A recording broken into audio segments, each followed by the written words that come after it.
ओम श्री राम जय राम जय जय राम। ओम श्री राम जय राम जय जय राम।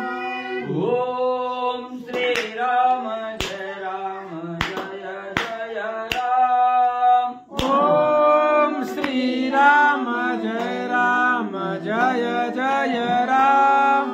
श्री राम जय राम जय जय राम। श्री राम जय राम जय जय राम।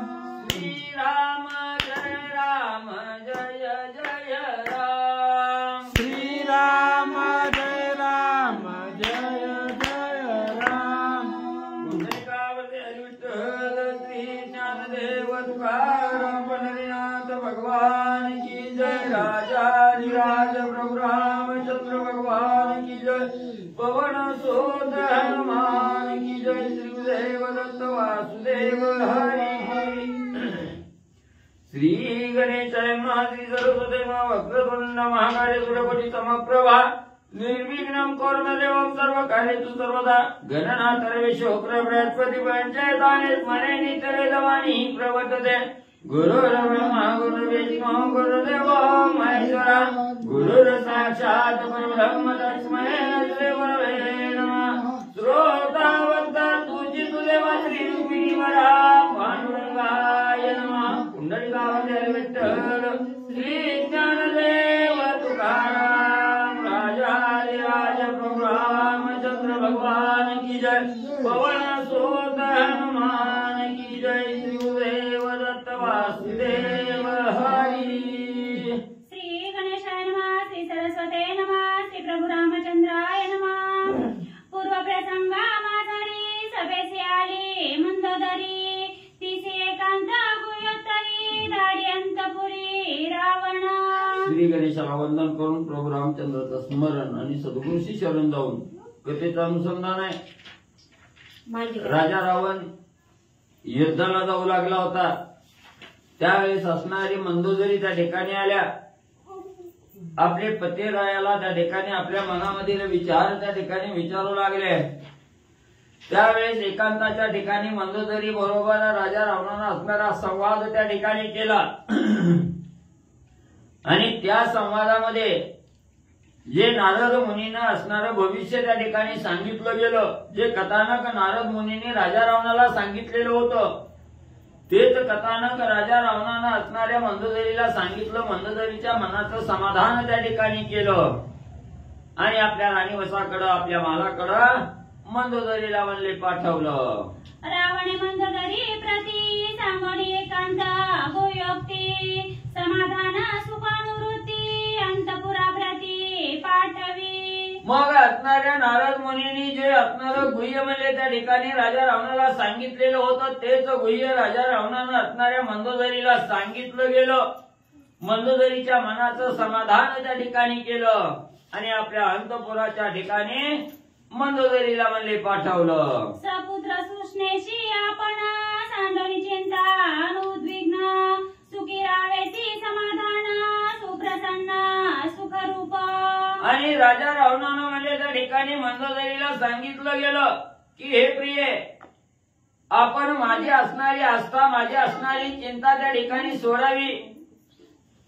आपल्या असणाऱ्या राजमहालाकडे त्या ठिकाणी जावं आणि जी काय असणारं त्या ठिकाणी मुलं आहेत, सुना आहेत, नातवंड आहेत, यांच्या बरोबर असणारं त्या ठिकाणी सुखानं राहावं आणि चित्ताच्या ठिकाणी कसलीही चिंता त्या ठिकाणी धरू नये आणि चिंता न धरता निर्भय मनानं त्या ठिकाणी आनंदानं सुखानं असणारा प्रपंच करत नातवंडासहित लेकराबाळामध्ये त्या ठिकाणी राहावं, अशा प्रकारची सूचना असण्या अशा प्रकारची आज्ञा राजा रावणानं मंदोदरीला केली। ऐकोनी रावणाचे वचन मंदोदरी सुख संपन्न। करुणिया साष्टांग नमन आली आपण निजधामा। मग राजा रावणानं असं इतंभूत सर्व गुह्य त्या ठिकाणी सांगितलं असणाऱ्या मंदोदरीला राजमहालाकडे जाण्याची आज्ञा त्या ठिकाणी केली. आज्ञाप्रमाणे केली. पतिरायाच्या चरणाचं वंदन त्या ठिकाणी मंदोदरीनं राजा रावणाचं वंदन त्या ठिकाणी केलं. नमस्कार त्या ठिकाणी घातला आणि आपल्या राजमहालाकडे मंदोदरी त्या ठिकाणी म्हणले आल्या. एकीकडे दशानन पाचारोनी सैन्य प्रधान रतानवी गरजोना रणकंदन करू आजी. मग इकडं असणाऱ्या राजा रावण युद्धासाठी तत्पर झालेला आहे. आपलं सर्व सैन्य प्रधान त्या ठिकाणी गोळा केलं. सगळ्याला बोलवलं गेलं. रथ सज्ज केला. रथामध्ये बसून गर्जना करून राजा रावण प्रभू रामचंद्र आणि लक्ष्मण वानर सैन्याबरोबर युद्ध करण्यासाठी तयारी करू लागले. ऐकोनी रावणाचे गर्जन काळकृतांता समान स्वयंमुटला कुंभकर्ण शूळ घेऊनी साटोपे. मग त्या ठिकाणी असणाऱ्या राजा रावणानं म्हणजे त्या ठिकाणी गर्जना केली आणि युद्धासाठी गर्जना केल्याबरोबर एवढी भली मोठी गर्जना त्या ठिकाणी केली. 10 दिशेला आवाज त्या ठिकाणी घुमघुमू लागला. काळक्रतांत सुद्धा त्या ठिकाणी गर्भगळीत व्हावा अशी हाक त्या ठिकाणी दिली. आणि त्याच वेळेस असणारा कुंभकर्ण ही हातामध्ये असणारा शूळ त्या ठिकाणी घेतलेला आहे. बरा मोठा आवेश असणाऱ्या कुंभकर्णालाही त्या ठिकाणी आलेला आहे आणि शूळ हातामध्ये घेऊन अवाढव्य स्वरूप त्या ठिकाणी सज्ज करून असणारा कुंभकर्ण युद्धासाठी तयार झालेला आहे. शत्रु हृदय पायक गंजला मेदो मांसे माखला दगदगीता शूळ घेतला मग गरजला कुंभकर्ण. मग असणाऱ्या कुंभकर्णानं हातामध्ये असणारा शूळ त्या ठिकाणी घेतला गेला. तो शूळ कसा आहे त्या ठिकाणी लाल भडक असणारा दगदगीत आहे. ज्यानं आपल्या असणाऱ्या शत्रूचा या शूळाच्या आधारे मर्दन केलेला आहे. असणाऱ्या त्या शत्रूच्या रक्तामध्ये जो असणारा शूळ त्या ठिकाणी भिजलेला आहे. असा लाल असणारा दगदगीत शूळ हातामध्ये घेतला गेला. सज्ज झाला आणि ज्याप्रमाणे रावणानं गर्जना केली त्याप्रमाणे असणारी भरी मोठी गर्जना कुंभकर्ण करू लागला. मी जवळ असता जाणा युद्धाकारी गे रावण एकलाई एक मी आपण करीन कंदन शत्रूचे. आणि आवेशानं कुंभकर्णानं गर्जना केली. हे दादा रावण दादा म्हणजे मी असणारा जिवंत त्या ठिकाणी असताना तुम्हाला म्हणजे युद्धाला जाण्याची गरज काय आहे. तुम्ही इथंच थांबा.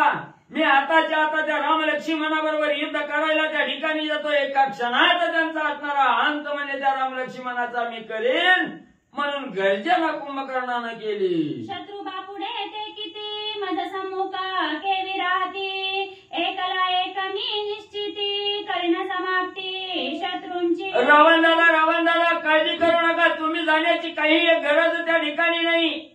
समोरचे जे राम लक्ष्मण रूपी जे शत्रू आहेत हे किरकोळ आहेत. त्यांना मारायला उशीर नाही. माझ्या डाव्या हाताचा मळ आहे त्या ठिकाणी गेल्याबरोबर एका क्षणात सगळ्याचा काटा त्या ठिकाणी काढीन. दादा तुम्ही जाण्याची गरज नाही. मी एकटा एक त्या ठिकाणी जातो. कुंभकर्ण सांगू लागलेला आहे. एकला एक रणवित्कुती करीन शत्रूची समाप्ती मोहदरे ऐकून युक्ती कुंभकर्ण प्रती वर्म बोले. मग त्या ठिकाणी असणारा सांगितलं गेलं रावण दादा तुम्ही जाऊ नका. मी एकला एक त्या ठिकाणी जातो. एवढं रणकंदन त्या ठिकाणी माझा होतं. त्या रणकंदनामध्ये राम लक्ष्मणाचा असणारा अंत केल्याशिवाय राहत नाही. त्यांच्या नरडीचा घोट घेतल्याशिवाय त्या ठिकाणी राहत नाही. एवढी आवेशपूर्ण गर्जना कुंभकर्णानं त्या ठिकाणी केली आणि महोदरानं ऐकली गेले. असणारा महोदर कुंभकर्णाला त्या ठिकाणी काय बोलू लागलेला आहे. कुंभकर्ण तू सुकुळीना तुझ सन्मानी दशानन तुझ्या अंगी बळ संपूर्ण परिमूर्खपणा विशेष. मग त्या ठिकाणी महोदर सांगू लागलेला आहे. कुंभकर्ण ऐक म्हणजे तू आपल्याच असणाऱ्या राक्षस कुळामध्ये जन्माला आलेला आहे. राजा रावणाच्या कुळातील तूच आहे म्हणून म्हणजे तुझ्या विषयीची आदर असणारा राजा रावणाला त्या ठिकाणी म्हणून अतिशय प्रेमानं आनंदानं त्या ठिकाणी तुला म्हणजे रणभूमीकडे त्या ठिकाणी पाठवू लागलेला आहे. पण एवढा बी आवेश त्या ठिकाणी आणणं आणि एवढी बी असणारी गर्जना म्हणजे पुढचं असणारं ज्ञान त्या ठिकाणी न जाणता युद्धाला त्या ठिकाणी जाणं हे मूर्खपण आहे. म्हणजे असणाऱ्या कुंभकर्णा थोडासा विचार कर. असणाऱ्या कुंभकर्णाला महोदर सांगू लागलेला आहे. राम राक्षसा कंद कुदळ राम राक्षसा केवळ काळ त्याचे कला रण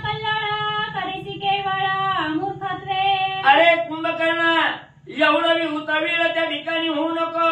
तो असणारे राम लक्ष्मण हे असणारा त्या ठिकाणी राक्षस कुळीचं कंधन करणारे त्या ठिकाणी आहे. राक्षस कुळीच्या जीवावर उठलेले त्या ठिकाणी मुख्य वैरी असणारे राम लक्ष्मण त्या ठिकाणी आहेत. आजपर्यंत जे गेले ते महागारी आलेले नाहीत. जरा विचार कर कुंभकर्ण, एवढा उतावीळ होऊ नको. मागचा पुढचा विचार कर, सारासार विचार त्या ठिकाणी कर. एवढा बी मूर्खपणा बरं नाही कुंभकर्ण. एकला एक पदाती रामचंद्र 14 सहस्त्र निशाचर त्रिशरा दूषण आणि खरा विंदो निशरा मारिले. अरे एवढा उतावीळ होऊन त्या ठिकाणी जाऊ नको. त्या रामानं काय प्रताप केलेला आहे, त्या लक्ष्मणानं काय प्रताप केलेला आहे जरा आठव. 14,000 राक्षसांचा वारा बांधून समुद्रात त्या ठिकाणी फेकली गेली. असणाऱ्या त्या ठिकाणी खर दूषण त्रिशरा हे बलाढ्य असणारे राक्षस होते. त्यांचाही काटा एकट्या असणाऱ्या पदाती असणाऱ्या त्या ठिकाणी पायाने चालणाऱ्या रामाने यांचा बाबा काटा काढलेला आहे. एकेची बाणे वाळी लोळविला तुरबळी तुझ मारी दारण कल्लोळी करील होळी बाणे एके. एवढंच नाही, जो असणारा सुग्रीव म्हणजे रामाला शरण आलेला आहे त्या सुग्रीवा बरोबर युद्ध करणारा त्याचा थोरला भाऊ असणारा वाळी होता.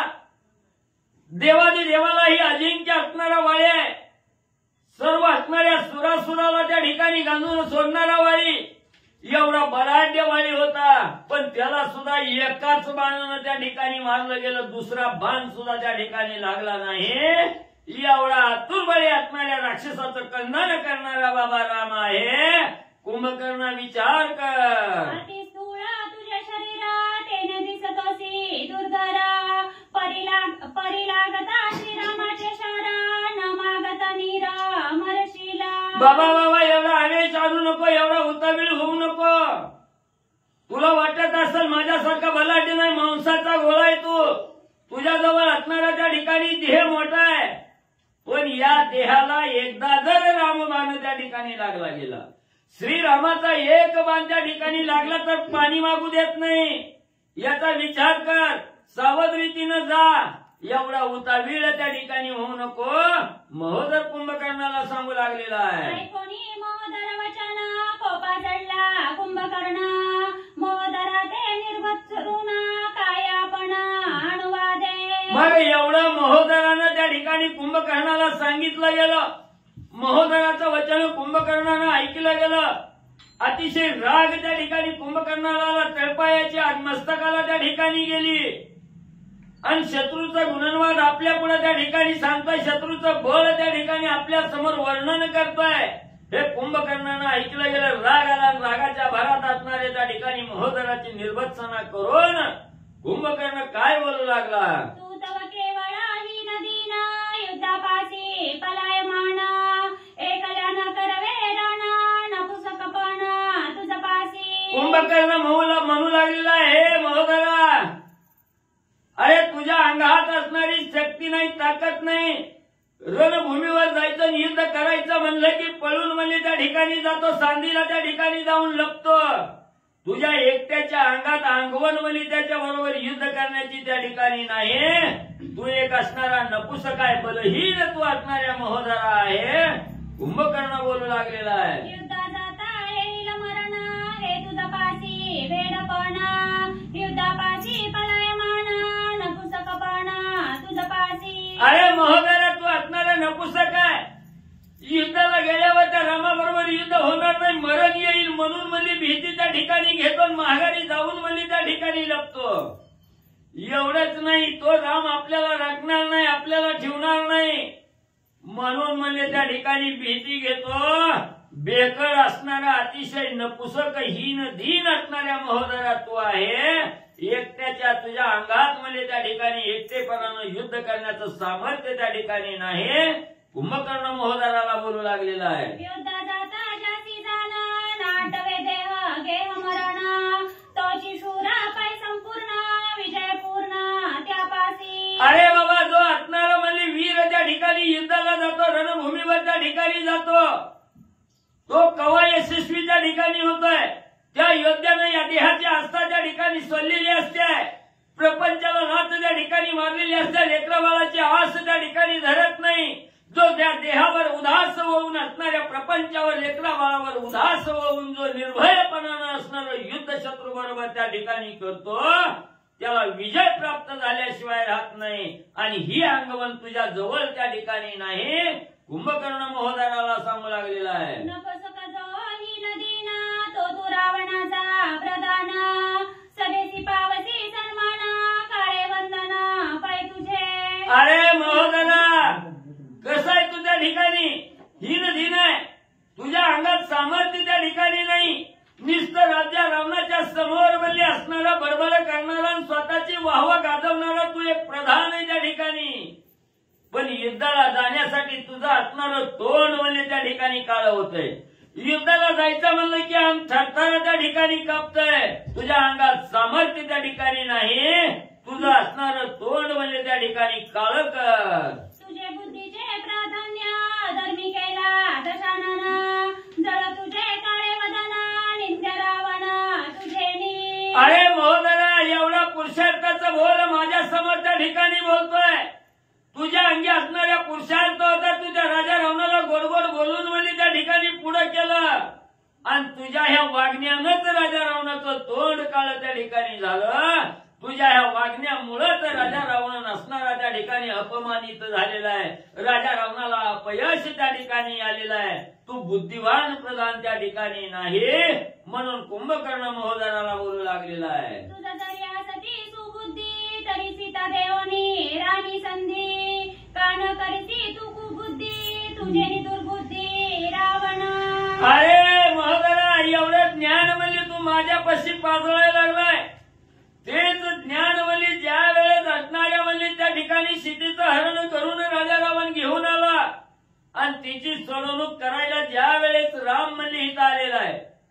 ज्या वेळेस राजा रावणाला असणाऱ्या युद्धासाठी पाचारण केलं त्यावेळेस तुझं ज्ञान त्या ठिकाणी कुठं गेलं होतं का? तू त्या राजा रावणाला सांगितलं नाही महाराज तुम्ही परवस्तू त्या ठिकाणी आणलेली आहे ज्याची वस्तू त्याला त्या ठिकाणी त्या विरोध त्या ठिकाणी करू नका आणि ती आणलेली सीता रामाच्या स्वाधीन त्या ठिकाणी करा ना आपलं हित साधा असं म्हणायचं. ते सोडून म्हणजे त्या ठिकाणी तो प्रोत्साहन युद्धासाठी राजा रावणाला दिलं आणि आता म्हणजे एवढी बरी जावी त्या ठिकाणी सांगायला लागला. आम्हा सांगत होती बुद्धी सर्वता नरिगावे युद्धी भागीरा ब्याड तू त्रिशुद्धी सभेमध्ये नसावासी. अरे तुझ्या अंगात ताकद नाही. तुझ्या अंगात रणभूमीवर जाण्याचं सामर्थ्य त्या ठिकाणी नाही आणि आम्हाला म्हणजे इथं ज्ञान पाजळायला लागलाय म्हणजे आम्हाला भीती दाखवायला लागलाय. तू नपुसक आहे ही नाही ती नाही. ह्या असणाऱ्या राजा रावणाच्या सभेमध्ये असली नपुसक म्हणजे त्या ठिकाणी नसलेली बरी.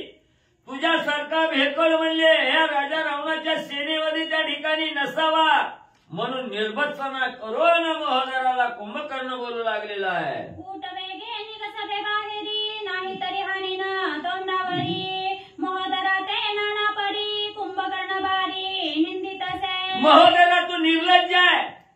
असणारी त्या ठिकाणी शक्तीहीन आहे बलहीन आहे भेकड आहे त्या ठिकाणी. उठ म्हणजे माझ्या तोंडासमोरून बाजूला हो नाहीतर एका चापटीत म्हणजे तुला पाणी पाजायला त्या ठिकाणी लागणार नाही. पाणी सुद्धा म्हणजे मागू देणार नाही त्या ठिकाणी. उठ आणि तुझं असणारं सभेतून तोंड म्हणजे त्या ठिकाणी काळं कर.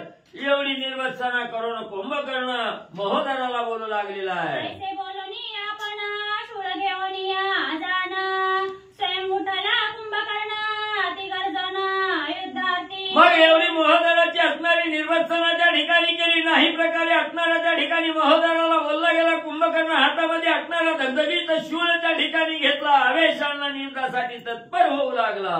केवळ तिख्याचा दारुणा शतधार शूळ पूर्ण सुवर्णबंदी शोभायमान विद्युत समान निज तेज. मग असणारा शूळ हातामध्ये घेतलेला आहे. कसा आहे असणारा सुवर्णमय असणाऱ्या त्या ठिकाणी सोन्यासारखं तेज त्या ठिकाणी झळकू लागलेला आहे. एवढा असणाऱ्या 100 धाराच्या असणाऱ्या शूळाला त्या ठिकाणी अतिशय तीक्ष्ण धार त्या ठिकाणी असणारा शूळ आहे आणि या दगदगीत असणारा शूळ हातामध्ये घेतलेला आहे आणि युद्धासाठी निघू लागलेला आहे कुंभकर्ण. शत्रू रुधिरे नानिला मेघे मांसे दिसे माखला कुंभकर्णे शूळ घेतला स्वयं चालला युद्धासी. मग शत्रूचं मर्दन करून शत्रूच्या रक्तामध्ये असणारा नाहून निघालेला शूळ आहे. शत्रूच्या असणाऱ्या मांसामध्ये असणारा त्या ठिकाणी लगटलेला हा शूळ आहे. त्या ठिकाणी एवढा दगदगीत असणारा शूळ त्या ठिकाणी घेतलेला आहे. वीरश्रीची गर्जना करून कुंभकर्ण राम लक्ष्मणाबरोबर युद्धासाठी धावू लागलेला आहे. कुंभकर्णाची आवेशी स्वयं निघता युद्धासी अति उल्हास रावणासी सवे त्यासी सन्मानी. मग म्हणजे त्या ठिकाणी एवढं म्हणजे महोदराची निर्वसना केली. अतिशय युद्धासाठी आवेशानं राजाला असणारा कुंभकर्ण त्या ठिकाणी जाऊ लागलेला आहे.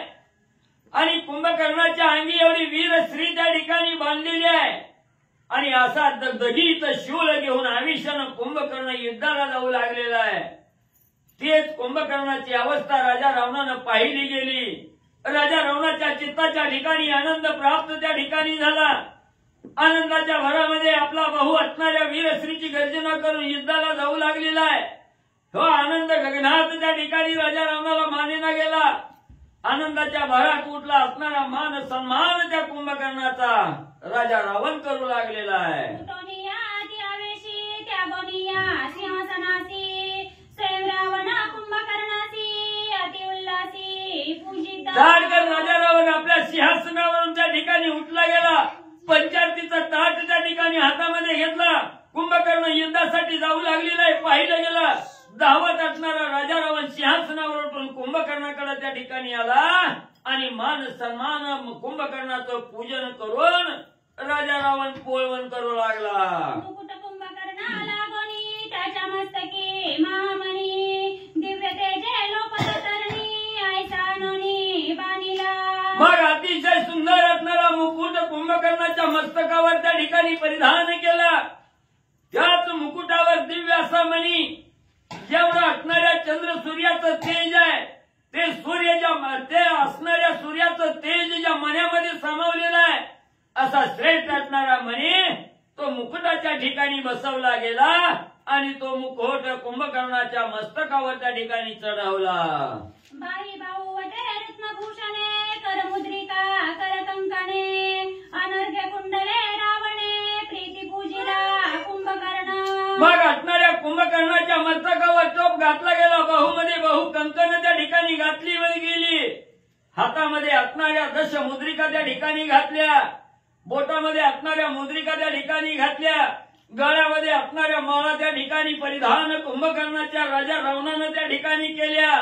आणि युद्धासाठी कुंभकर्णाची बोलवण आनंदानं राजा रावण करू लागला. कवचादी दिदले अमोलिका माळा दिदल्या अलौकिका श्वेत रक्ताती सुटंका चंदन चौका चर्चिले. मग त्या ठिकाणी असणारा अमोलिक असणारा त्या ठिकाणी म्हणले गळ्यामध्ये असणाऱ्या माळा त्या ठिकाणी घातलेल्या आहेत. कंठामध्ये आभरण त्या ठिकाणी घातली गेली. सर्वांगाला असणारा त्या ठिकाणी चंदनाचा लेप त्या ठिकाणी लावला गेला. आणि असा असणारा त्या ठिकाणी जसा नवरदेव सजवावा तसा कुंभकर्ण सजवला आणि रणभूमीकडे राजा रावण पाठवू लागला. दिव्य चंदनाचा टिळा तेने शोभता वीर मरगळा त्यावरी दिव्य सुमनमाळा घातल्या गळ्या रावणे. मग कपाळावर असणाऱ्या दिव्य चंदनाचा टिळा त्या ठिकाणी लावला गेला. अतिशय शोभायमान कुंभकर्ण त्या ठिकाणी दिसू लागला. डांबरासारखा काळा कोळशाचा असणारा कुंभकर्ण त्या ठिकाणी होता. पण ज्या वेळेस असणाऱ्या चंदनाची उटी अंगाला लावली कपाळाला असणाऱ्या दिव्य चंदनाचा टिळा त्या ठिकाणी लावला गेला तेव्हा शोभिवंत असणारा कुंभकर्ण दिसू लागला. गळ्यामध्ये असणाऱ्या त्या ठिकाणी सुशोभित फुलांच्या माळा त्या ठिकाणी घातलेल्या आहेत. असा असणारा मान सन्मान कुंभकर्णाचा राजा रावणानं केला गेला. कंठी पदक एकावळी रत्न जडित रत्न प्रभावळी दोई बागी मुक्ताफळी इंद्रनी महाशोभा. मग असणाऱ्या त्या ठिकाणी दोन्ही बाजूला असणारं म्हणजे त्या ठिकाणी निळसर रंगाच्या फुलाची असणारी त्या ठिकाणी आवरण घातली गेली. गळ्यामध्ये सुमन माळा त्या ठिकाणी घातल्या गेल्या.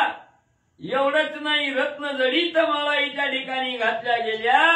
एवढा आनंदानं मान सन्मान कुंभकर्णाचा राजा रावण करू लागला. रत्नखचित अलंकार रावणे अर्पिले अपार होमी हवीला वैष्णवनार तैसा दुर्धर भासे. मग त्या ठिकाणी माळाही अंगावर परिधान कुंभकर्णाच्या त्या ठिकाणी केल्या. कुंभकर्ण युद्धाला जात असताना सज्ज त्या ठिकाणी झाला. कसा दिसू लागला कुंभकर्ण?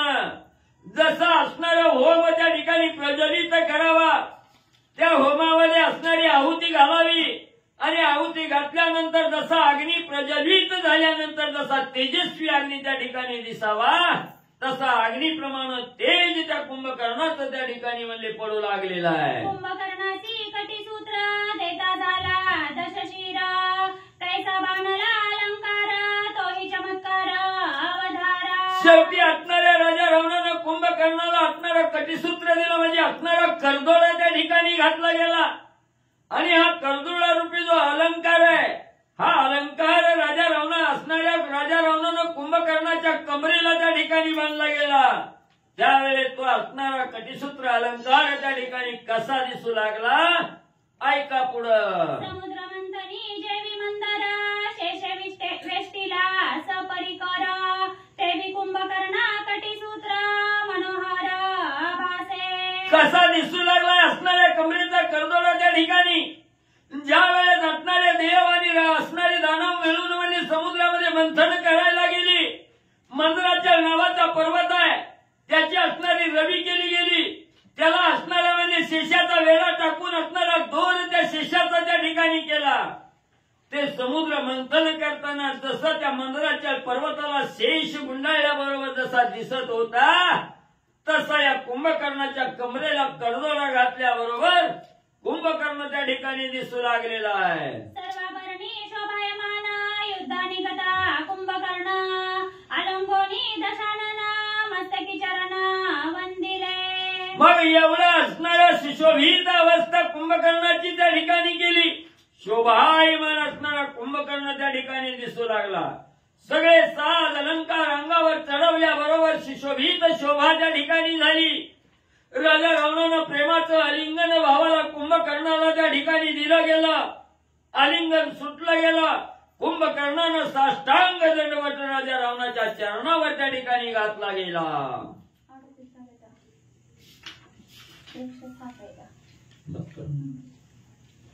श्री गणेशाय नमः. श्री प्रभू रामचंद्राय नमः. करोनी प्रदीक्षणा पुढती लागला चरणा, एकनी आला रावण बेटी दोघा जाण कुंडली. कथेचं अनुसंधान ग्रंथ करते श्री संत एकनाथ महाराज या ठिकाणी सांगतायत. कुंभकर्ण युद्धासाठी निघाला. राजा रावणाला शेवटचं बोलू लागला. कसं आहे म्हणले, बंधुराज जसं महागारी जसं युद्धाला सगळे गेले तसं मी बी चाललोय. जसं कोणीच महागारी आले नाही तसं माझी पण गॅरंटी नाही. म्हणून आपल्या दोघांची भेटी हीच आहे, बोलणं सगळं हीच आहे. इथून पुढे खुंटलं म्हणजे थांबलं. आता परत महागारी येईल का नाही, आपली भेट होईल का नाही, बोलणं होईल का नाही, काही सांगता येत नाही दादा, असं कुंभकर्णानं सांगितलं. निघाला. रणिबिडोनी रघुनाथा परतोनी येईन मागोता, हितवसा न घडे कथा लंकानाथा सत्यत्वे. कुंभकर्ण सांगू लागला, रामचंद्राबरोबर युद्ध करून जिंकणं आणि पुन्हा सुखरूप माघारी येणं कल्पांतीही घडत नाही, कधीच घडणार नाही. कारण रामापासून जिवंत माघारी कुणी आलंही नाही आणि येणारही नाही. त्याच्यामुळं मी गेलो, युद्ध केलं, जिंकलं, माघारी आलो असं नाहीये. त्याच्यामुळे हीच आपली शेवटची भेट आहे असं समजलं. कुंभकर्ण सांगू लागला, तुझी या निज कार्यार्था युद्ध करून या दुर्धरता, तुझला गोनी वेचीन जीविता सत्यवार्ता हे माझी. कुंभकर्ण सांगू लागला, रावणा तुझ्यासाठी जीव द्यायला सुद्धा मी तयार आहे.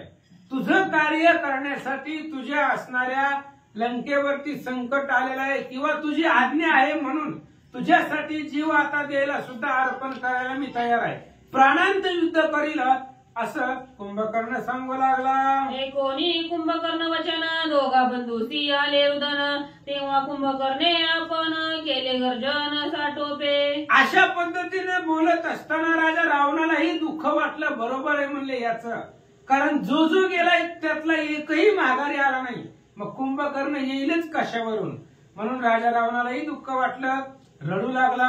कुंभकर्णालाही दुःख वाटलं, पण म्हणलं आता वेळ रडत बसण्याची नाहीये, म्हणून वीरश्रीचं स्फुरण आलं आणि कुंभकर्णानं गर्जना केले. सारथी आणि शीघ्र रथ सहस्र खरी संयोजित युद्ध ध्वजे अतिशोभित प्रमाण तेच पंच.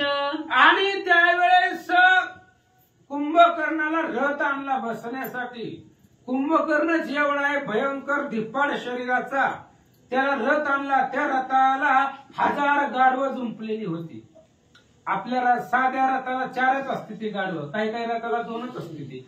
पण कुंभकर्ण ज्या रथावरती आरूढ होणार होता त्या रथाला 1000 गाढवं झुंपलेली होती. आणि ध्वज वगैरे कुंभकर्णाच्या असणाऱ्या मस्तकावरती छत्र वगैरे होतं. रथावर बसला, निघाला. कुंभकर्णाचे पंच हस्त तेची प्रमाणे रथ असत ते पैसोनिया त्वरित निघेदार्थ कुंभकर्ण. आणि कुंभकर्ण युद्धाला निघाला. भयंकर धिप्पाड शरीराचा होता. रथावरती बसला आणि युद्धासाठी निघाला. प्रयळ मेघेचा गडगडाट तैसा रथाचा गडगडाट कैलास शिखरा समा श्रेष्ठ रथचक्रे गडगडती. रथाची चाकं अतिशय त्या ठिकाणी भयंकर आवाज करतायत. कैलास पर्वत आहे, त्या पर्वताचं शिखर असावं तशा पद्धतीची ती असणारी रथाची चाकं होती. प्रलय काळीला मेघ जशी गर्जना करतो, विजेचा लकलकाट होतो, तशा पद्धतीचा कडकडाट झालेला आहे. आणि रथ निघाला. कुंभकर्ण वैसोनी येथ रथ प्रेरीला गरजत रावणे संतोषणी तेथ सैन्य समस्त सवे धाडी. आणि कुंभकर्ण बसला रथावरती. रथ निघाला, सुवेळेच्या दिशेनं निघाला रामचंद्राच्या सैन्याकडे. राजा रावणाला आनंद वाटला, निघालाय म्हणले युद्धासाठी म्हणून असंख्य सैन्याचा दळभार सोबतीला दिला. पुरस्कारोनिया विषाद रावणे देऊनी आशीर्वाद कुंभकर्ण वीर प्रसिद्ध करावा युद्ध धाडीला. आणि मग अनेक सैन्य दिलं, रथ दिलं, शस्त्र अस्त्र दिलं, सगळं सामुग्री दिली. आणि राजा रावणानं मोठ्या भावाच्या नात्यानं आशीर्वाद दिला. युद्धामध्ये कुंभकर्ण निघालेला आहे. राजा रावणालाही आनंद वाटू लागला, आशीर्वाद देऊन युद्धासाठी पाठवला. चतुर्दत गज संभारी सवे चालती सालंकरी अश्वगज रथांची हारी केली गोरी गडगर्ज. आणि त्या ठिकाणी मोठमोठाले हत्ती चालत आहेत, रथ आहे. रथाला त्या ठिकाणी गाढवं झुंपलेले आहेत. कडकडाट करत असणारा कुंभकर्ण रथावरती बसून निघाला. शंखवेरी मृदांग गण थाटिले रणनिशान कुंभकर्ण आले स्फुरण स्वयं गर्जोन चालीला. मग शंख वाजवलेला आहे, भेरी आहे, निशाण त्राटलेली आहेत.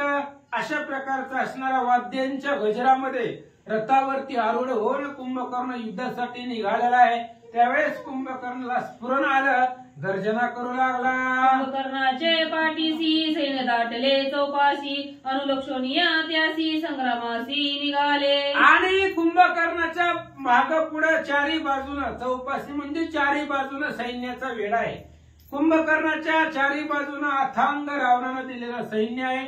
आणि युद्धासाठी सगळं सैन्य कुंभकर्णाच्या बरोबर युद्धासाठी निघाला. कुंभकर्ण महावीर रथ प्रेरीला सत्वर ठाकोनिया आला नगरद्वार छत्रपत्र शोभित. आणि कुंभकर्ण अतिशय त्या ठिकाणी बलवान होता. रथावरती बसला आणि नगराच्या बाहेर आला. दरवाजे उघडले गेले आणि सर्व सैन्य सहित कुंभकर्ण नगावाच्या बाहेर आला. युद्ध निघता कुंभकर्ण पुष्पवृष्टी करी रावण छत्रचा मरी शोभायमान उल्हास पूर्ण युद्धाचा. आणि कुंभकर्णाला उल्हास आहे. छत्र आहे डोक्यावरती, रथावरती चामर आहेत. पुन्हा असणारा त्या ठिकाणी रथ भव्य दिव्य आहे, सगळं शस्त्र अस्त्र आहे, सेना आहे. कुंभकर्ण नगराच्या बाहेर निघाला जात असताना गोपुरावरनं राजा रावण कुंभकर्णाच्या डोक्यावरती रथावरती फुलांचा वर्षाव करू लागला.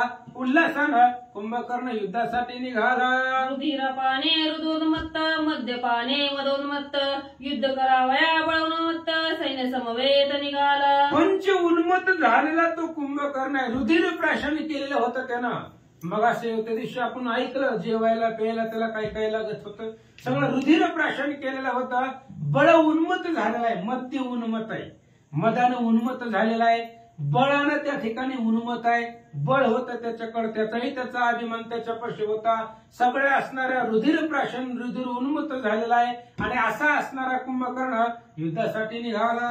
विक्राळ वदन कुंभकर्ण करावया रणकंदन स्वयं बोलत आहे गरजोन अंगवन युद्धाची. युद्धाला निघाला, ताकद होती कुंभकर्णाकडं, शौर्य प्रताप होता, फाट बळ होतं आणि असा असणारा धिप्पाळ शरीराचा कुंभकर्ण नगराच्या बाहेर आल्यानंतर मोठमोठ्याने गर्जना करू लागला. ऐका वानर युथ बहुत रणकर्कश रणपत ते मी मारीन समस्त जेवी वनव्यात पतंग. आणि कुंभकर्ण गावाच्या बाहेर आल्यावर गर्जना करू लागला, मोठमोठ्यानं बोलू लागला. जेवढे जेवढे वानरांचे सैन्य आहे, त्यांचे प्रधान आहे, जे जे बलवान आहेत, त्या सगळ्या वानराला मी मारीन. मोठ्या असणाऱ्या प्रलयकालीच्या अग्नीमध्ये पतंग भस्म व्हावा तशा पद्धतीने सगळ्या वानराला गिळून टाकील, मारून टाकील असं बोलू लागला. अंगद सुग्रीव जामवंत नळनिळादी हनुमंत युथ समस्त मारिने येते शोध शोधू. हुडकून हुडकून मारतो म्हणला. प्रत्येकाला कुठं बी लपू देत ना, ती हनुमान कुठं बी जाऊ द्या.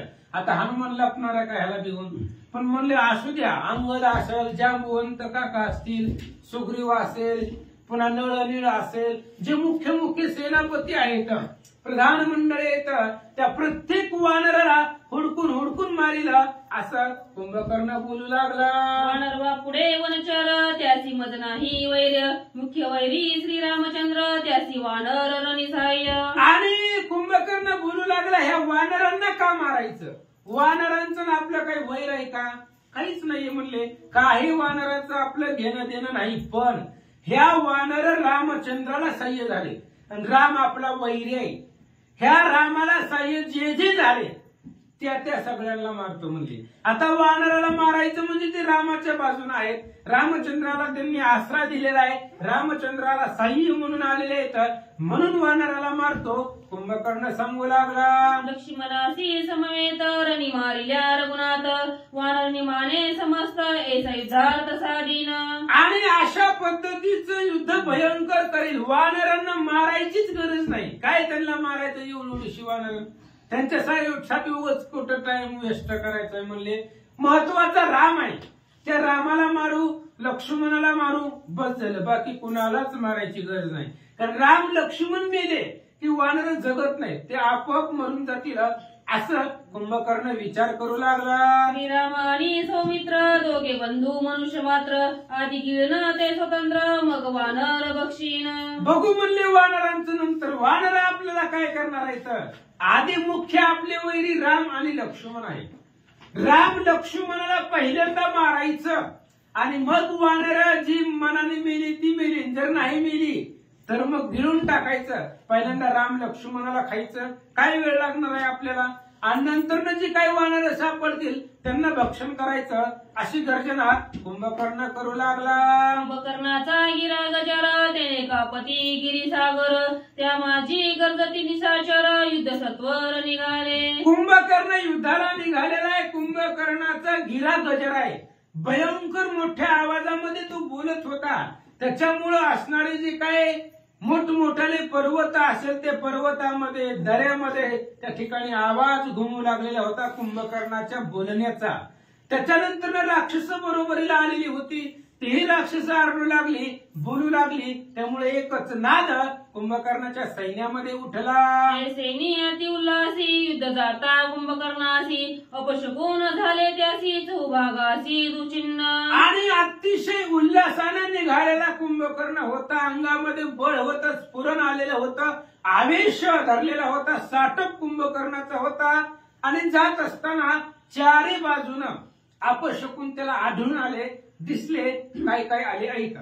कुंभकर्ण निगता गजरी उलक बैसला ध्वजावरी गीत बैसला त्याचे शिरी शिवाश्वान करी गुंकती. आणि मग त्या ठिकाणी असणारा कुंभकर्ण युद्धाला निघाल्यानंतर एक आकाशामधून मोठं असणारं घुबड आलं. घुबड त्याच्या असणाऱ्या ध्वजावरती बसलेला आहे कुंभकर्णाच्या, आणि त्याची सावली जी आहे ती कुंभकर्णावरती पडलेली आहे. आणि मोठमोठ्या असणारे कुत्री कुंभकर्णाच्या पुढं भुंकू लागले. भूस्फोट नगरद्वार वारी भूकंप होत नगरी विजू पडली निरभ्री प्राण संहारी कडकडाट आणि आभाळ नव्हतं, कुठल्याही प्रकारचं वारं कावदानं नव्हतं. शांत वातावरणामधून आकाशामधून विजा पडू लागली अचानक. आणि विजा पडत असताना अनेक असंख्य असणारी राक्षस त्या विजेच्या प्रलयतेनं मरू लागले, भूस्फोट होऊ लागले, भूकंप होऊ लागले. लंका नगरीमध्ये अशी दुश्चिन्ह घडू लागले. अशुभ पक्षी किलकित अपसव्य परिभ्रमात क्रूर कापात होत जीवितात राक्षस. आणि जे असणारे अशुभ पक्षी म्हटली जातात ते असणारे पक्षी डाव्या बाजूने कुंभकर्णाच्या गिरट्या मारत होते. डावीकून उजवीकड, उजवीकून डावीकड सव्य अपसव्य फिरत होते. जे अशुभ पक्षी म्हटली जातात ते कुंभकर्णाच्या अवतीभोवती फिरू लागलेले होते. अशा प्रकारचं दुश्चिन्ह जे युद्धाला जाताना शकून होण्याच्या ऐवजी अपशकून दिसू लागले. आता आपल्या युद्धामध्ये विजय भेटणार नाही अशा प्रकारचे अपशकुन कुंभकर्णाच्या नजरेस दिसू लागले. कुंभकर्णाचा स्वय आपण अशुभे लवे वामलोचन वामभाऊचे अशुभ स्फुरण जय संपूर्ण लाभेना. कुंभकर्णाचे शरीराचे अवयव त्यांनी सुद्धा सांगितलं की युद्धामध्ये जय भेटणार नाही. कुंभकर्णाचा असणारा डावा डोळा अशुभ चिन्हानं लवू लागला. भाऊला स्फुरण आलेलं होतं. भाऊ सुद्धा अशुभ चिन्हाने त्या ठिकाणी असणारं स्फुरण आलेलं होतं. त्याच्यामुळे कुंभकर्णाचे अवयवच त्याला सांगत होते युद्धामध्ये विजय भेटणार नाही. सूर्य झाला प्रवाहीन प्रतिकूल वायूचा स्नान आधीच्या युद्धीन वाचती प्राण अचूक मरण राक्षस. कुंभकर्णाच्या मनाला वाटलं हे अपशकुन पाहिल्यानंतर कारण सूर्य आहे प्रवाहीन झालेला आहे. सूर्याचं तेज कमी झालेलं आहे. कुठल्याही प्रकारचं काहीच नसताना प्रतिकूल अवस्थेमध्ये वाऱ्याच्या वेगानं भयंकर वारा सुटलेला आहे. सूर्य त्या ठिकाणी प्रवाहीन झालेला आहे. आणि हे जे चिन्ह आहे हे चिन्ह एकच सांगतायत की युद्धामध्ये मरण निश्चित आहे. युद्धामध्ये जय भेटणार नाही. सगळ्या राक्षसाला मरण येईल असं कुंभकर्णाला वाटू लागलं. कुंभकर्ण ते अवसरी अपशकुना ते अवेरी अतंक बळाची थोरी आला सांबारी रणरंगी. आणि विचार केला कुंभकर्णानं जाऊ द्या म्हणलं ह्याच्याकडे कुठे लक्ष द्यायचंय. मांजरा आडवी आली म्हणून काय पुतळ्याचं कॅन्सल करायचं का. जाऊ द्या म्हणले त्याचं काय असतंय ते निघून जातंय असं कुंभकर्णाने विचार केला. म्हणले जाऊ द्या त्यांचं कार्य आहे ती जी घडायची ती घडू द्या म्हणले. अंगामध्ये बळ आहे. बळाबळ असणारी शूरवीर अपशकुनाला घाबरून पाठीमागे फिरणारे नसतात. त्याच्यामुळं गर्जना केली, आवेश आला आणि अपशकुनांकडे दुर्लक्ष करून कुंभकर्ण निघाला. येऊन या नगराबाहेरी सेना दे खोरी वानरी कुंभकर्ण गिरगिजरी गजरी घर घर स्वरी गरजीला. आणि नगराच्या बाहेर आला. वानराची सेना बघितली कुंभकर्णाने सुद्धा. कुंभकर्णाची सुद्धा सेना वानरांनी पाहिली. मोठमोठ्याने असणारी गर्जना करू लागला, आरडू लागला, युद्धाला निघाला. ज्याच्या एकतांची रव मूर्छित पडली देवदानव तेने नादे वानर सर्व घेऊन जीव पळाले. ज्याचा आवाज ऐकला तरी देव दानव सुद्धा मूर्छित पडतायत. फक्त कुंभकर्णाचा आवाज कानावर पडला तरी एवढा भयंकर त्याचा आवाज आहे कानठळीत बसण्यासारखा. त्याच्या आवाजानंच देव लोक मूर्छित पडतायत.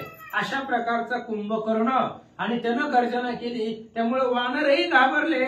सगळेजण जीव हातामध्ये मुठीमध्ये धरून वानर पळू लागले. नाद एकता कडकडाटी लहान सहान वानर ताटी धाके पडती पटपटी मूर्छित सदृष्टी कपिकुळ. भयंकर कुंभकर्णाला पाहिलं जे कधीच पाहिलं नव्हतं अशा वानरांनी पाहिलं. आणि तो युद्धासाठी आलेला आहे. मोठ्या आणि आवेशानं त्या ठिकाणी गर्जना केलेली आहे. त्याचा आवाज ऐकला वानरांनी आणि वानर वाट दिसल तिकडं पळू लागले. काही त्याच्या आवाजानंच बेशुद्ध झाले असं सांगतात. कुंभकर्ण क्रूर राभसा वानरी सांडीला युद्ध दिवंसा स्वय पळती दश दिशा एक आकाशा लंघिती. आणि कुंभकर्णाला पाहिल्याबरोबर वानराने युद्ध करायचा प्रश्न विषयच सोडून दिला. म्हणले नको, कारण दिसायलाच क्रूर दिसायलाय. एवढ्या मोठ्या शरीराचा आहे, दिप्पाळचा दिप्पाळ आहे, कुठे ह्याच्या बरोबर युद्ध करत बसायचं. म्हणून त्या ठिकाणी काही पळून जाऊ लागली, समुद्राच्या किनाऱ्याला काही गेली, आकाशामध्ये जाऊन काही उड्डाण करून जीव वाचवण्याचा प्रयत्न वानर करू लागले. कोणी वानर कुंभकर्णा हर्ष थोर पुढती गरजे दीर्घ स्वर तेने मनचे रे विवळत. आणि ज्यावेळेस कुंभकर्णाला बघितल्यानंतर त्याचा आवाज ऐकल्यानंतर वानर पळायला लागलेली होती. ती कुंभकर्णानं बघितलं, म्हणले घाबरली. मग आता घाबरलेत म्हणल्यावर जास्त घाबरायचं असते म्हणले, म्हणून पुन्हा मोठ्यानं पहिल्यापेक्षा मोठ्या आवेशानं गर्जना केली. वानर तर पळाली, पण जी वनचर होती तिथली असणारी ती सगळी असणारी वनचर आवाजानं घाबरले.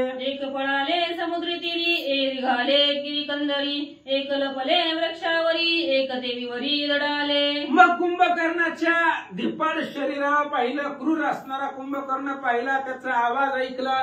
त्याच्यामुळे काही समुद्राच्या तीराला वानरं गेली, काही गिरी कंदारामध्ये जाऊन लपून बसली, काही वानरांनी आकाशामध्ये उड्डाण केलं, काही झाडावरती जाऊन बसली, जीव वाचवण्याचा प्रयत्न करू लागले.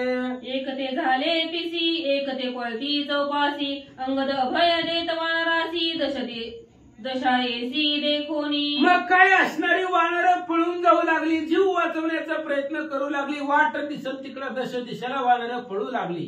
अंगदानं पाहिलं, आपले सैन्य पळू लागले ह्या कुंभकर्णाला घाबरून बघून, म्हणून अंगदाने धीर दिला. पळती जी वानर होते त्यांना आवरलं आणि अंगदजी काय बोलतात. दिल्या वृक्षांचे पैमूळ उलंडती शालताल तसे वानराचे दळ अति विवळत देखोनी. आणि पाहिलं अंगदजींना आपली जी सेना आहे, सेना भंगलेली आहे, सेना दश दिशेला पळू लागलेली आहे. झाडाचं मूळ जर छेदलं, वृक्ष जसं लवणतात, उलंडताय, पडताय, तशा पद्धतीने सगळं सैन्य पळू लागलेलं अंगदानं पाहिलं. पळता देखोनी वानर अंगद जोकार राजकुमार परतावया कपी समग्र काय उत्तर बोलत. सगळे वानर दश दिशेला पळू लागले. पळू लागल्यानंतर ना अंगदानं पाहिलं आपलं सैन्य पळायला लागले. पळणाऱ्या वानराला आवरलं. अंगदाजी काय बोलतात. रणी मारू दशानन श्रीरामापासी बोलो गर्जन ते तुम्हा न करिता रण केवी पळून जातासा. आणि वानरांना जी पळणारी होती त्यांना अंगदाने सांगितलं, काय आता पळायला लागला. रामा पुढे काय म्हणत होता, ही उद्या म्हणली ती कुंभकर्ण बघतो त्याला. अरे त्याला बघून तुम्ही पळायला लागला घाबरून, आणि तुम्ही रामा बरोबर लय मोठ्या मोठ्याला गप्पा मारत होता. रात्रीच ऐकले आम्ही. रामचंद्र बरोबर किती त्या ठिकाणी मोठमोठ्याने बडाया मारताय, काय काय बोलताय. रावणाला मारून, कुंभकर्णाला मारू, इंद्रजिताला मारू. आता काय झालं, फक्त ते आलाय तरी घाबरून पळायले असं अंगद बोलतात. पळवणी जाता गावासी स्त्रिया निर्बस्ती तुम्हासी पाठी दिली संग्रामासी श्याम मुखेसी आले ती. काळ तोंड करून गेल्यानंतर ना इथून पळून गेला की तुमचं तोंड काळं झालं. गावाकडे गेल्यावर बायका सुद्धा तुम्हाला नावं ठेवणार. गेला होता रामचंद्राच्या मदतीला आणि फक्त त्या कुंभकर्णाला बघितलं की पळून आला. संग्रामाला पाठीची दिली. त्याच्यामुळं आता जर तुम्ही माघारी पळालात आणि गावाकडे जरी गेला तरी तुमच्या बायका तुम्हाला बोलतील असं अंगद वानरांना बोलतात. म्हणती काळ तोंडे पळवणी आली माकडे मरणाहून या गाडे दुःख रोकडे पावा. अरे बाबांनो, भयंकर दुःख तुम्हाला प्राप्त होईल. गावाकडे जरी गेला तरी तुमच्या असणाऱ्या स्त्रिया तुम्हाला बोलतील, काय वानर आहे तुम्हाला. घाबरले, भेले आणि त्या असणाऱ्या त्या ठिकाणी कुंभकर्णाला बघितलं आणि त्या ठिकाणी थरथर कापून पळून आले. काय असणारी माकडे येतं असं तुमच्या स्त्रिया तुम्हाला म्हणतील आणि थोर दुःख तुम्हाला प्राप्त होईल. जळो तुमचे काळे वदन नपुसकळी ही नदीन रणी सांडोनी रघुनंदन केवी पळोनी आले ती. कसं पळून आला म्हणले, काय त्या ठिकाणी असणारे एवढं धिप्पडच्या धिप्पड शरीराचा कुंभकर्ण आहे म्हणले आणि त्याला बघून फक्त तुम्ही घाबरून पळायला लागले. अशा पद्धतीने घरी गेल्यावर सुद्धा तुम्हाला बायका बोलतील असं अंगद वानरांना बोलतात. कुंडली कवरधारी विठ्ठल श्री ज्ञानदेव काय झालं. श्री गणेशाय मासी सरस्वती एक बस. काळ तोंडे पळवणी आली माकडे मरणाहूनी गाडे दुःख रोकडे पावाल. असो पांडुरंगा गुरु प्रथम नमन दुसरे चरण संतांच्या त्यांच्या कृपा आशीर्वादाने कथेचा विस्तार व आवाजी सद्गुरूच असतो का. बसलेले सर्व श्रोते मंडळी साधू संतांना साष्टांगपणे पात्र करतील सुरुवात करते. अनुसंधान कुंभकर्णाचा जो काय आवाय वानराने बघितला, वानर घाबरली, सैरा वायरा पळू लागलेले आहेत. अंगद युवराजनं बघितला, अंगद युवराजनं धीर द्यायला सुरुवात केली. तरी काय पळायची थांबाना ती. मग अंगद युवराजनं बोलायला सुरुवात केली, अरे बाबांनो घराकडे जर गेलाव आणि आपापल्या स्त्रियांनी जर तुमच्याकडे जर आपल्याकडे पाहिलं तर नावं ठेवतील रे बाबा, लय नावं ठेवतील म्हणले. काय नावं ठेवतील म्हणले? काळ तोंडी, माकड, महागारीच आली म्हणले प्रभू रामचंद्राला सोडून म्हणले. आणि आता जर स्त्रियांनी जर अपमान केला तर मरणापेक्षा भलं मोठं दुःख होईल बाबांनो, नका पळू, थांबा, असं अंगद युवराज सर्वांना आश्वासन देऊ लागले. जळ तुमचे काय वंदन न पुसकाहुनी नदीन लनी सांडनी रघुनंद केली पळणी आले ती. अरे काळ तोंड्याच्या वानरांनो म्हणले तुम्ही ही नाव ती नाव म्हणले, न पुस्तक न स्त्री न पुरुष मधलेच आहोत म्हणले तुम्ही म्हणले. असं अरे रणांगणाच्या ठिकाणी प्रभू रामचंद्राला सोडून पळून जाता, कसं तुमचं होईल रे, कसं जगताल, असं अंगद युवराज वानरांना बोलू लागले. पळणी गेले या वानर तुम्ही काय व्हाल तर मान मर पळणेही नदीन विचार सांडणी स्थिर परतावे. अरे पळून गेल्यानंतर म्हणले काय कीर्तीचा झेंडा तुमच्या फडकल म्हणले, सगळे नावं ठेवतील म्हणले. काय नेमकं नेमकं नेमकं नेमकं कामाच्या टायमाला पळून गेले, इतके दिवस हजर आणि कामाच्या टायमाला गैरहजर आहे का नाही का, तर उद्याले काम आहे. असं नसावं म्हणजे असणार. अंगद युवराज वानरांना बोलू लागलेले की प्रभू रामचंद्राला सोडून जर गेला तर काय आजरामर झाला काय, मरणारच नाव का तिकडे गेला म्हणले. अरे आज तरी मरायचं, उद्या तरी मरायचं म्हणले. कशाला घाबरतो म्हणले, पळणं म्हणजे ही दिन प्रवृत्ती आहे, पळू नका, असं वानरांना आश्वासन अंगद युवराज देऊ लागले. आम्ही सगळेचे वानर जन्मून या वीर शूर करिता पळण्याचा विचार विद्ये समज हरविली. अहो म्हणून पळणं सोडा परत रणांगणाच्या ठिकाणी या. अहो आपण चांगल्या कुळातली वानर आहोत म्हणले असणाऱ्या त्या ब्रह्मदेवाच्या कुळातली वानर, शूरवीर पराक्रमी वानर आजपर्यंत आपल्या कीर्तीचा झेंडा फडकत आलेला आहे. आणि एवढीसाठी थोड्या गोष्टीसाठी आपल्या कीर्तीचा झेंडा खाली पडायचा, आपली ख्याती मिळवलेल्या प्रेमचं जी काही ब्रीद आहे ती घालवायची का, असं करायला लागला वानरांनो. अंगद युवराज बोलू लागले. पूर्वजाती आणून येऊने पळवली जात नरका जाणे या लागी धरुनी अंगवने सोय परतेने संग्रामा. अरे वानरांनो यदा कदाचित तर तुम्हाला कोण भेटलं तर म्हणते हे शिकवलं का तुमच्या आई बापाने, झालं त्यांचा उद्धार निघाला म्हणजे असणार आहे का ना. कुठं काय झालं की हे शिकवलं का तुमच्या घरच्यांनी तुम्हाला. अरे आपल्या असणारे जे काय पूर्वज आहेत त्या पूर्वजांचा कमीपणा होईल. जो तो आपल्या आजोबाने तुम्हाला ही शिकवलं का, तुमच्या पजोबाने ही शिकवलं का, त्यांनी हीच केलं का आणि तुम्ही तीच केलं का, असलं उचकानं तुम्हाला देते म्हणजे असणार बाबांनो. म्हणून म्हणलं तुम्ही रणांगणाच्या ठिकाणातून पळून जाऊ नका, आपल्या पूर्वजांचा कमीपणा होईल. आणि याच्यासाठी तुम्ही म्हणले अंगवन धरा, जी काय ताकद परत आणा, रणांगण सोडू नका. अंगद युवराज पुन्हा पुन्हा सांगू लागले. धरणी देव बाता स्वस्त रवी रघुनाथ पदपदी नरका पात अल्पतात पावाल. अरे देहाचा लोभ धरून प्रभू रामचंद्राला जर सोडला तर पावलो पावली नरकात गेल्यासारखं वाटेल तुम्हाला. हिशोबच नाही म्हणले तुम्हाला. एवढं दुःख भोगावं लागल. नरक म्हणजे काय, तिकडच नरक आहे, इथं सुद्धा असं नरक भोगावं लागेल म्हणजे एवढं दुःख भोगावं लागेल म्हणले. कल्पांत कधीच तुमची तिथून सुटका होणार नाही. म्हणून देहाचा लोभ सोडा, प्रभू रामचंद्राचं असणार मदत किंवा प्रभू रामचंद्राला सहकार्य करायची ही भावना मनामध्ये ठेवा आणि वानरांना परत या.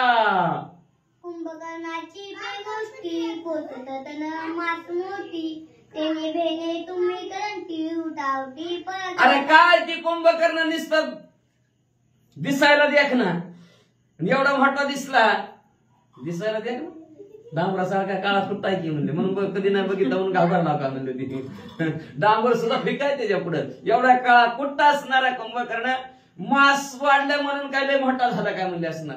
माणसाने मोठा आहे म्हणले. बरं तुम्ही अजून त्याची अंगवण, त्याची ताकद, त्याची शक्ती अजून तुम्ही पाहिली ना. नुसतं भला मोठा आहे म्हणून घाबरलाव का वानरांनो? का पळताव म्हणले? पळू नका असं अंगदेवराज सांगू लागले.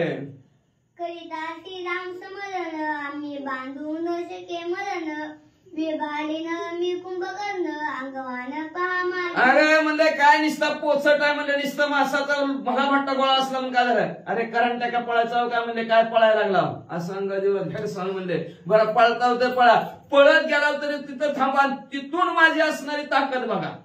मी असणारा कसा असणारा त्या कुंभकर्णाला लोळवतो, कसे कुंभकर्णाबरोबर भिडतो तुम्ही नुसतं बघा. अशा का तर राम नामस्मरण आहे. ते रामाचं, प्रभू रामचंद्राचं नामस्मरण केलं की आम्हाला कुठल्याच प्रकारचं विघ्न बाधा करू शकत नाही. एवढं नव्हे, मरण सुद्धा आम्हाला येऊ शकत नाही. मग कशाला घाबरायचंय? बघा मी आता कसं कुंभकर्णाला लोळवतो असं अंगदेवराज मोठ्याने गर्जना करून म्हणू लागले. ऐकोनी अंगदाचे वचन परस्परे आसुसून परतले वानरगण अंगण साशुक. मग असणारा अंगदेवराजचं बोलणं सर्व वानर मंडळांनी ऐकलं म्हणजे तुम्ही नुसतं बघत राहा. मी कुंभकर्णाला मारतो. मग तरी पण शंकाच की म्हणाचा शंकाच काय ताकद आहे कुंभकर्णाची. आपला अंगदेवराज जायचं का नको, थांबायचं का नको, पण असं द्या म्हणले. जसं असेल तसं असेल. आपल्याला काय बघायची भूमिका घ्यायची म्हणजे तिचं लढतेली फिरतेली मारतेली एकमेकाला. कोण अंगदेवराज जाते नाही तर कुंभकर्ण जाईल, कोणी का जाईना. आपण आपलं बघत बस म्हणून वानर मंडळी महागारी फिरली. अंगद सांगे जीवनाची खून सांडून देह विस्मरण करिता राम नाम स्मर अंगवान पावार. अंगदेवरानं जीवीची खून करायला सांगायला सुरुवात केली. म्हणले असणारा ध्येयाचा लोक सोडा आणि प्रभू रामचंद्राच्या नामाचा तुम्हाला जे काही विसर पडलेला आहे तो बाजूला सोडा. देहावर असणार या आणि प्रभू रामचंद्राचं नामस्मरण चिंतन करा. तुम्हाला कुठल्याही प्रकारचं विघ्न, कुठल्याही प्रकारचं दुःख तुम्हाला स्पर्श करणार नाही असं वानरांना आश्वासन पुन्हा एकदा अंगदेवराजनं दिलं. आणि अंगदेवराज असं आश्वासन दिल्याबरोबर सगळ्यांनी श्रीराम जय राम जय जय राम म्हणायला सुरुवात केली. त्या नामस्मरणाच्या जोरावर सर्वांना स्फुरण आलं, ताकद आली. माघारी वळलेली वानर मंडळी आता काय करू लागली? करिता राम नाम स्मर वानर आले अति कुरण शंतरा वाढली अंगवन कुंभकर्ण संग्राम. लगेच प्रभू रामचंद्राचं नामस्मरण वानरांनी करायला सुरुवात केली. करायला सुरुवात केल्याबरोबर स्फुरण आलं. कुंभकर्णाबरोबर आपण बी लढू शकतो. काय उगाच अजून त्याचा मागचा इतिहास बघितला ना, मागचं काय माणूस पुढे आलं काय खरं ना बाबा आपला. आपण त्याची बोलणं चालणं कसं काय काय बघितलं नाही काय ना, तिचं नुसतं नाव घेतलं तर घाबरून चालले ती. मग प्रभू रामचंद्राचं नामस्मरण केलं. स्फुरण आलं कुंभकर्णाबरोबर भिडण्याचं. 100 पटीनं ताकद वानरात आली आणि वानर पळालेली महागारी रणांगणाच्या ठिकाणी येऊ लागली. करिता राम नाम मदर म्हणत देवी गुंजर तेही परले वानर निचाचे रण मारा. प्रभू रामचंद्राच्या नामाचा गजर झाला. जसा मदनमत्ता असणारा हत्ती त्याची जशी ताकद असावी तशा प्रकारची ताकद वानर मंडळीमध्ये आली आणि निशाचर असणारा हा कुंभकर्णाला मारण्यासाठी आवेशाने वानर एकाच्या पुढे एक उड्डाण करून पुढे येऊ लागले. शिरा शिकले तरवर वानरी सजून हाती येल युद्धी परतले दुधर कधीची गजर नामाता. असणाऱ्या प्रभू रामचंद्राच्या नामाचा गजर केला की कुणी शिळा हातात घेतली, कुणी म्हणलं पर्वत हातात घेतला, कुणी झाड हातात घेतला आणि कुंभकर्ण आपापल्या हात्याला सज्ज केले. रामनामाचा गजर करत कुंभकर्णावर चाल असणारी वानर मंडळी करू लागले. अंगदाचे गोष्टीसाठी वानरवीरची या कोटी धैर्य धरून या कोटी उठावटी परतले. फक्त अंगदेवराजनं गोष्ट सांगितली. देहलोक सोडा, प्रभू रामचंद्राचं नामस्मरण करा. का जोपर्यंत देहलोक आहे तोपर्यंत देव विसरवी नाही. देहाची आशा सोडावी लागते बरं का, लक्षात ठेवा. देहाची लयच काळजी करून घेत बसलं तर परमार्थ करत नाही, घडतच नाही माणसाला. कबर डोळं फोडत बसावं, जाऊन झोपलेलं बरं आहे. पण आजचं जागलेलं म्हातारपणी उपयोगी असतं बरं का. आज जेवढी झोप राखून धरल तेवढं म्हातारपणी झोप जास्त नाही. शास्त्र सांगतंय, मुगत बळच काही सांगून होते नाही का. तर बघा म्हातारी माणसं आता लवकर झोप येते का त्यांना? येतच नाही. त्यांनी ह्या टायमाला जास्त झोपलेले असतात म्हणून त्यांना तेव्हा झोप येत नाही. आणि आता जी जागलेले असतात ते म्हातारपणी शांत झोपते. एवढं भलं मोठं असणार परमार्थाची ते नाही, ते झोपीची मुली असणार, एवढंच नाही. राखून ठेवलेलं परत उपयोग करायचं. आता राखून आता बचत केलेलं परत उपयोग येत नाही का? मग ही बचत आताची उपयोग येणार आहे का नाही? परत उपयोग येतच असते, पण कुणाला कळत नसतं, माहिती नसतं. त्याच्यामुळे असणारे तो आवेश वानरांना आलेला अंगदराच्या गोष्टीचा बोलण्याचा हजारो पटीने अंगामध्ये ताकद कोटी वानरांची आली आणि कोटीच्या कोटी वानरा गर्जना करत म्हणजे असणारा धीर धरून धीर सुटलेला धीर एका निस्त्या बोलण्यामुळे धीर आला. म्हणून चांगलं बोला, व्यवस्थित बोला. अंगदेवराजनं सर्वांमध्ये धैर्य आणलं गेलं आणि वानर मंडळी लगेच कुंभकर्णासमोर भिडायला आली. पाचच वगैरे पुन्हा चेक गावायचा. वानरी धरणी अंगवन पाताळणी कुंभकर्ण शिरा पर्वत पाषाण समुख गर्दनी आणि ती वानर उभा राहिली आणि त्या कुंभकर्णाला म्हणले, कुंभकर्ण इकडे इकडे इकडे इकडे लक्ष दे म्हणले. पुढे चाललेल्या कुंभकर्णाला थांबवलं आणि हातामध्ये असणारी धड शिकरा असणाऱ्या कुंभकर्णाला वानर मारू लागली. शतसहस्त्र कोट्यानु कोटी वानर बेडची जगजेती शिरा पर्वत उष्ट उष्टी कडाकडाटी हाण्यात शतसहस्त्र 100,000 वानर, 1,00,000 वानर एकदाच म्हणले असणार. कोट्यानु कोटी झाडं हातात घेतलेले, पर्वत हातात घेतलेले कोट्यानु कोटी वानरांनी कुंभकर्णाला मारायला सुरुवात केली. कोणी शिळा, कोण पर्वत, कोणी झाडाने मारायला लागले. आता त्या कुंभकर्णाला कसं लागतं महाराज? वानरी व्यापारी भूतळ वानरी व्यापारी नभ मंडळ कुंभकर्णाचे कपिसळ शालताळ आणि ती आवाज जिकडे बघाल तिकडे वानरच वानर. कुंभकर्णाच्या डाव्या बाजूला उजव्या बाजूला मागे पुढं आकाशात जमिनीवर जिकडे बघाल तिकडे वानरच आणि सर्व वानर झपाझप कुंभकर्णाला. जे सामासा मोराशी ते वानर तोपाशी वेडोनिया कुंभकर्णाची आवसे आणि ती जसं त्या पोळ्याला मोहळाच्या माश्या चारी बाजूने असणाऱ्या बसलेल्या असतात तसं ह्या कुंभकर्णाच्या चारी बाजूनं वानरच वानर. कोण कशाने, कोण कशाने, कोण कशाने, कोण कशाने जे हातात आपल्या हत्यार आहे त्या हत्याराने मारू लागलं. वानरहानी की जे जे गाय कुंभकर्णाची तुन पाय वानर बापुडे जे काय लसे पाळे लक्षणा. आता वानर कुंभकर्णाला मारायला लागले का? चारी बाजूला मारायला लागलेत. मोहळाच्या माश्या पासाव्या तसं कुंभकर्णाच्या अंगावर वानर झपाझप झाड मारते, कोण पर्वत मारते, कोण शिखर मारते, कोण काय काय काय पट्टी मुदगुल त्यांच्याकडे कुठलं, पण हे आपले शिळा शिखराच मारू लागलेले आहेत. पण कुंभकर्णाला कसं गवत लागल्यासारखं लागू लागलं. काय कुंभकर्ण का केवढा भला मोठा कुंभकर्ण होता. समुद्रात उभारला तर त्याच्या नाभे इतकं पाणी होतं, बिंबी इतकं पाणी. उभारला तर ती ढगमध्ये त्याच्या गळ्यात घातलेल्या फुलांच्या माळा. एवढा मोठा कुंभकर्ण आणि तेवढ्या माणसाला मारायचं म्हणजे कसं वाटत असेल? एखाद्या ती WWE मधल्या माणसाला आणि आपण असं मारायला लागला त्याला काय वाटलं? काय वाटलं का? काहीच वाटत नाही. तसं कुंभकर्ण किती बी मारलं तरी काहीच वाटाना. कसं काय वाटायचं मग? कुंभकर्णाची पर्वत लावणी शेतातून होत शिळा होती सकली भूत वृक्ष मोडत झाला काळ. लक्षातच येणं वानरांच्या कसं मारावा कुंभकर्णाला. मग या जणांनी मला थांबा जरा सरकार मागे म्हणला व चला पर्वतन कुंभकर्णाच्या अंगावर टाकला. गिरणीतलं पीठच पर्वतच पर्वत चाकाचूर ती म्हणा पर्वत चाकाचूर. चल मला मी भली मोठी शिळ आणली म्हणा उचलली कुंभकर्णावर टाकली. शिळचं बी तुकडं तुकडं झालं. एवढंच नाही झाडाचं सुद्धा तुकडं तुकडंच कुंभकर्णाला लागणाच गेलं. जैसे काढे गुण दोसे शेजेशी तेसे वानर दोपाशी झोंबती कुंभकर्णाची पलितो त्यासी गणिना. जसं म्हणजे एखाद्या शेजेमध्ये ढेकणं इकडून तिकडं इकडून तिकडं इकडून तिकडं करतात. पण ते झोपणाऱ्या माणसाला काय कळतंय? काय काहीच कळलं. चावल्यावर कुठं जसं काढायचं उठल्यावर तसं जसे ढेकणं झोपलेल्या माणसाच्या शेजावर हिकडून तिकडे फिरतात तशी वानर हिकडून तिकडं त्याला लागलेलं कुंभकर्णाला वाटू लागलं. सगळ्या असणाऱ्या बाजूने असणाऱ्या वानर झोंबली पण कुंभकर्णाला काहीच फरक पडेना. नडडोली कुंभकर्ण वानरी जाऊन आपण त्या सैन्याचे केले कंदन निविदान उदारा. काय काहीच फरक पडा ना कुंभकर्णाला. घाबरा आली, इतकं मारलं तरी जागेवर तासाच उभा आहे. मोह आहे बरं का कुंभकर्ण, मोह. माणसं किती खावा, मोह संपत आहे. किती कमी होलं, ते अंबानी किती कमी तसं सेकंदाला तरी बंद आहे का? काटाच बंद नाही. घड्याळाचं काटा बंद पडतं पण त्याचा काटा बंद पडा नाही तरी हाच वाढीतच दरवर्षाला एक त्यांचा काय का नाही. अहो कोणी कोणी काय असेल, कोणी काय असेल, मोह मोह मोरूपी कुंभकर्ण आहे.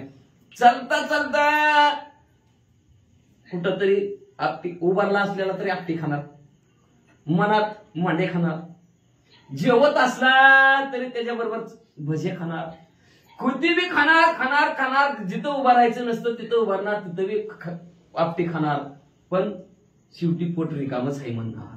ह्याला म्हणायचं मोह.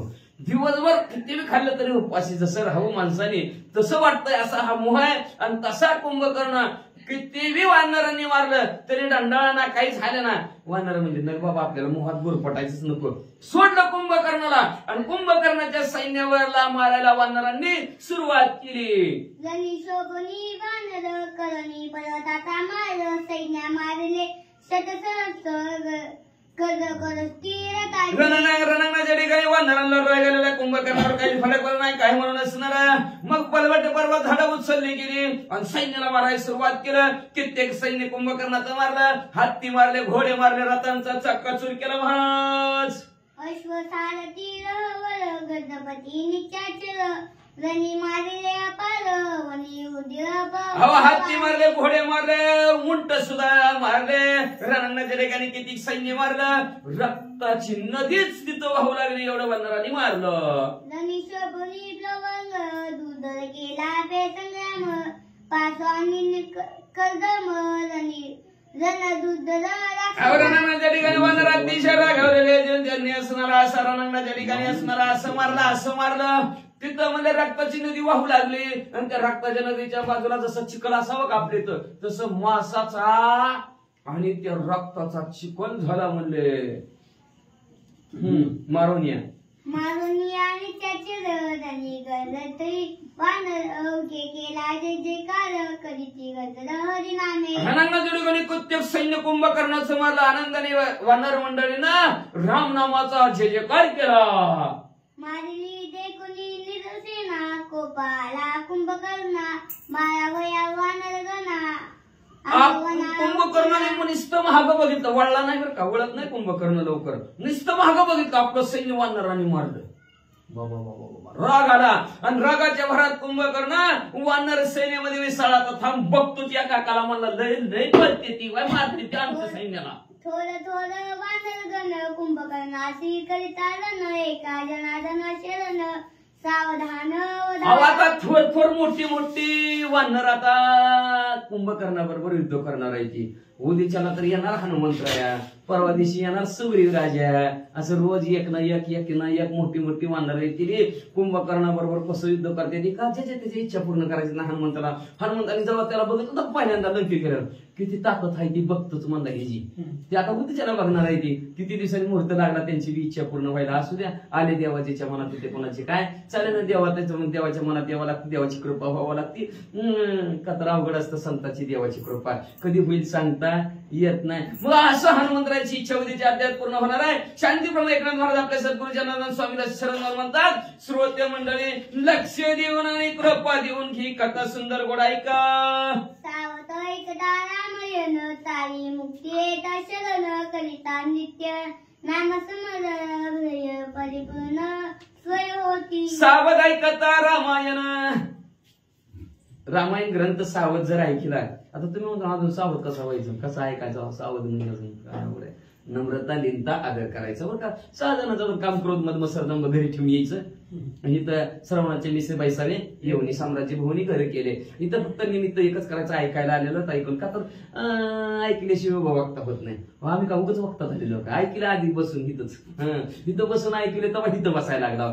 का तर म्हणून सर्वात श्रेष्ठ श्रोता असतो तो वक्ता असतो, तो मोठा असतो. का तर त्याने ऐकून सांगितलेलं असतं. म्हणून असणार अशी ही रामायण आघात कथा म्हणजे असणार चारी मुक्ती येते शरण. चारीची चारी मुक्ती त्या साधकाला शरण येते ती.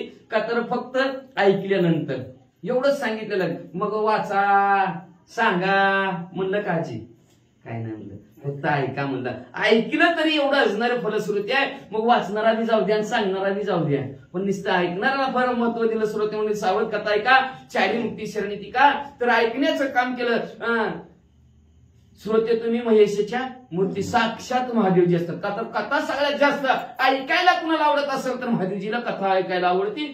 म्हणून सर्व असणारे महेश महादेवजीच्या मूर्ती आहेत. म्हणून सावध ऐका, चारीच्या चारी मुक्ती तुम्हाला शरण येतील. पण नित्य जर प्रभू रामचंद्राचं नामस्मरण केलं तर चिंतने चिंतता तद्रुपता. प्रभू रामचंद्राचं नित्य नित्य म्हणलं का, लक्षात ठेवा, नित्य रोज जर नामस्मरण केलं तरी राम म्हणता रामची होईचे, पदी बैसुनी पदवी घ्यायचे. राम म्हणल्याबरोबर रामच, आपण स्वतः राम होतो का, तर ह्याची ही गडे देवाचे भजन आणि काही ज्ञान नाही कुठे. मनुष्य जन्माला आल्यानंतर भगवंताचं नामस्मरण केलं की सच्चिदानंद पदवी घेणे, आयुष्याच्या साधने. आयुष्यामध्ये एकच साधन करा. काय साधन सांगितलं, नामापरते नाही साधन जे तू करशी अनेक काही. प्रभू रामचंद्राचं नामस्मरण करा, सच्चिदानंद तुम्ही वाचाल. भगवंताचं स्वरूप आहे सच्चिदानंद, ते सच्चिदानंद स्वरूप तुम्ही वाचाल म्हणजेच परिपूर्ण ब्रह्म वाचाल. अशा प्रकारचं असणारे शांती ब्रह्म एकनाथ महाराज म्हणतात की भगवंताचं नामस्मरण करा.